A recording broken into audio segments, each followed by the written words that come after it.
거대한 구조물로 한 번 가동되면 필라델피아 시가 전력 공급 부족 현상을 일으킬 정도였다.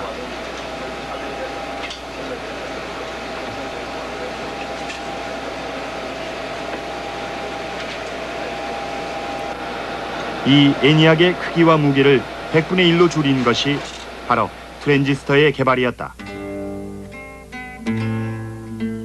그리고 트랜지스터의 집적 기술과 인텔의 CPU는 교실만 하던 컴퓨터가 책상 위에 올라가는 계기가 됐다. 하지만 상당수 과학자들이 기술 집적도를 높여 컴퓨터의 크기를 줄이는 지금의 방식에 회의적 시각을 가지고 있다. 소형화 기술 개발에 따른 부대 비용의 증가로 인해 조만간 한계에 도달하게 될 것이기 때문이다. 지금 현재 반도체 기술이 앞으로 10년, 15년 지나면서 이제 정점에 도달을 하고 새로운 기술이 앞으로 10년, 15년 지나면서 그걸 대체를 해야 되는데 그 산업 그 구조 자체가 정체를 하지 않는 한 새로운 기술이 나오는데 그 새로운 기술이 나올 방향은 좀 더 작은 그 물질을 아주 정교하게 조작을 해서 새로운 그런 디바이스나 새로운 그 계산기, 컴퓨터 이런 걸 만들 수 있는 그런 기술이죠. 그런 관점에서 보면 나노 테크놀로지가 그러한 그 모든 조건을 만족한다고 볼 수가 있죠. 인류는 이제 과거 기술의 연장으론 더 이상 기술 진보를 이룰 수 없는 커다란 벽에 부딪히고 있다. 석기 문명과 청동기 문명, 철기 문명을 거쳐 탄생한 반도체 기술을 대체하게 될 새로운 패러다임을 찾아야 하는 시점에 와 있는 것이다.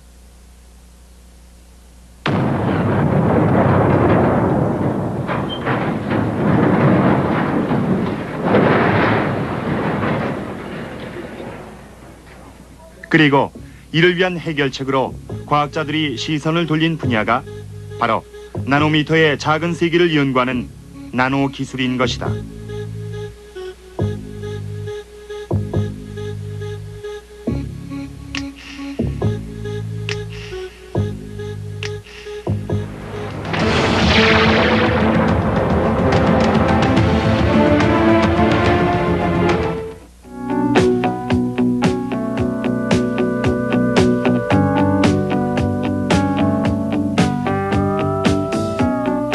나노 기술 위에 세워질 인류의 미래는 과연 어떤 모습일까?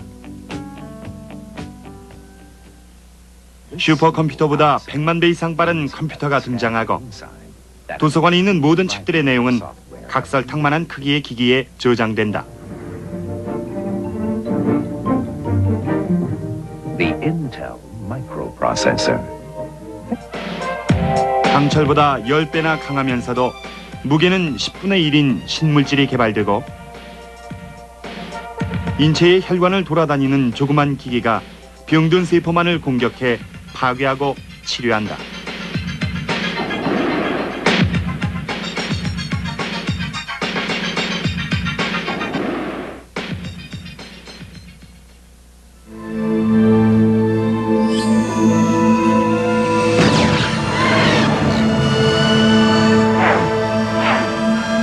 이 같은 가능성을 가장 쉽게 확인할 수 있는 것은 미래 사회에 대한 인간의 상상력을 담아내고 있는 SF 영화들이다. Good morning. This is your wake-up call. Thank you for staying at the... 인간이 컴퓨터에 의해 사육되는 미래 상황을 그린 영화 매트릭스.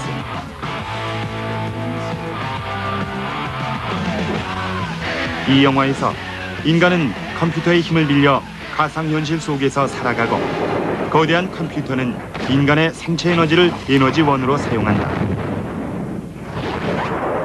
생명체를 구성하는 물질의 구조와 상호작용 원리를 원자나 분자 수준에서 규명하게 될 나노기술의 미래를 담고 있는 것이다.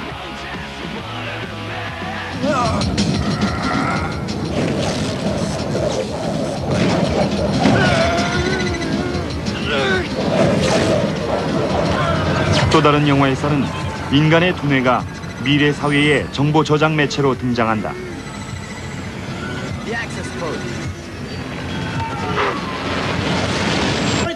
생각하고 기억하는 사람의 뇌를 기계장치처럼 쓸 수 있다는 독특한 설정이 영화 속에 그대로 옮겨진 것이다.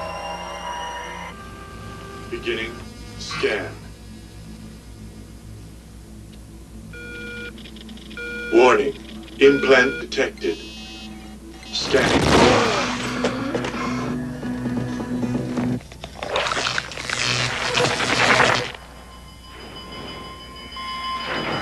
나노 기술에 대한 상상력은 생명 복제가 아닌 생명 창조로까지 이어진다.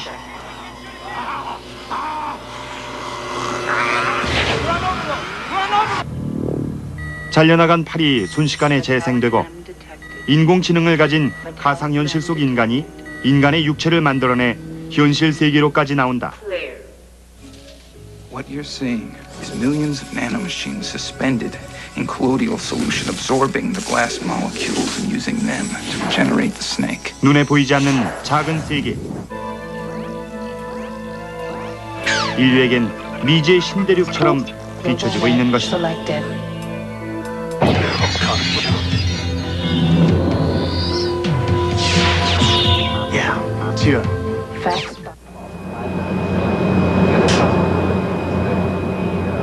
미국 코넬 대학의 연구원 안드리아는 생명체를 구성하는 유전자와 세포를 연구하는 데에 나노 기술을 접목시키고 있다.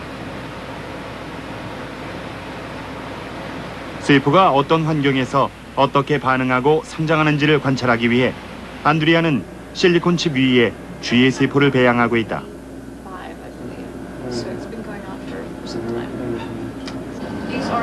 세포와 같은 나노 크기의 생화학 물질이 정착할 수 있는 표면 구조를 만들고 세포의 반응을 확인하는데 나노 기술이 쓰이는 것이다. One of the potential applications is for designing a substrate which could help guide neurons.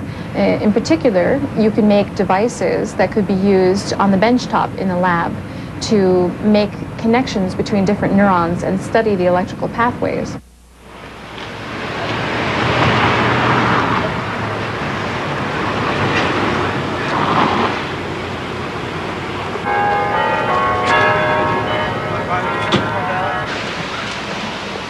미국 동부의 작은 도시인 이타카의 코넬 대학 바이오테크놀로지 센터에서는 안드리아 외에 교수와 연구원 50여 명이 더 일하고 있다.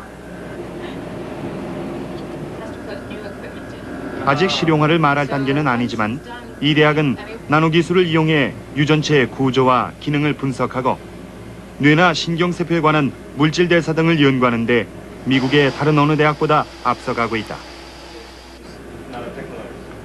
I think 10 years, I think, is a fairly short time to produce, I guess, commercial devices. But I think what it will lead to is a better understanding of how biology works on the scale in terms of cells, cell recognition, cells interacting with their environment.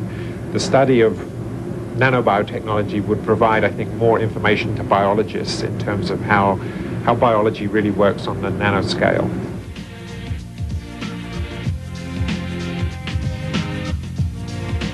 흔히 나노 기술은 이제 시작 단계로 10년, 20년을 내다보는 장기적이고 집중적인 투자가 필요하다고들 말한다. 또 나노 관련 장비 한 대를 장만하는 데에도 수백만 달러씩 들어가다 보니 연구를 위한 투자도 쉽지 않다.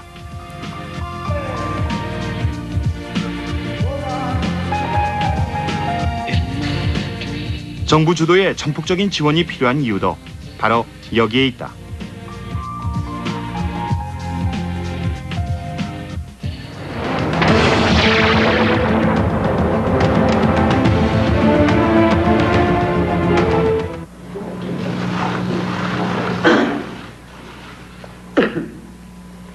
Good morning.